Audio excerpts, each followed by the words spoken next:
As the NBA playoffs are set to begin this week, it's time for the best part of the year. Well, when it comes to handing out awards, it can simultaneously be a fun process and still give you splitting headaches. Acknowledging it will probably feel much closer to the latter, the All-NBA selections have to be made. With only 15 spots to fill, 6 guards, 6 forwards, and 3 centers, there is always an angry and passionate fan base waiting to criticize your choices and let you know how inadequate you are for leaving off their favorite player. When these choices are made, it's important to keep something in mind. The decision-making process is inherently subjective because of the various factors you have to weigh.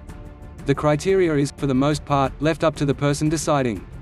Thinking a certain player is right on the outside looking in does not mean you don't respect their efforts this season. It doesn't mean you think they aren't tremendous players. It doesn't mean you think they aren't a top 20 or so talent in the league. Remember, there is a finite number of spots. It simply means they are directly behind the guys who made the cut. All of the decisions this year were close and down to the wire. For a look at my All-NBA selections from last season, posted during the COVID shutdown, you can examine my process here. Knowing there is no possibly way to satisfy every market in the league, these are my selections for this year. We can quickly get it out of the way. The MVP is always the first name you write down. That's Nikola Jokić. The voting shouldn't be close. Last year, Giannis Antetokounmpo received 85 of the 101 possible first-place votes. This should be an even greater landslide for Jokić, but it likely won't be because of the mental gymnastics people seem to be doing to justify the vote going elsewhere. In similar fashion to last year's MVP, there is a player who leads every impact metric known to mankind, and he happens to be the leader of a top 3 seed.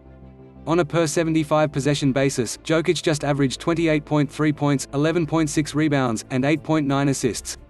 That's in addition to his 60.6% shooting from 2, 38.8% efficiency from deep, and 86.8% mark at the foul line on a career-high attempt rate.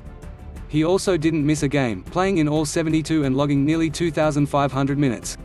The discussion of who should be the 2021 MVP should last all of 3 seconds.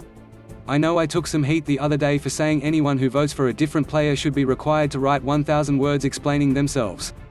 While it was a form of hyperbole, the point stands. Curry was unanimously chosen as the MVP in 2016 because you couldn't realistically argue for anyone else. Right now, that should be the case for Jokić.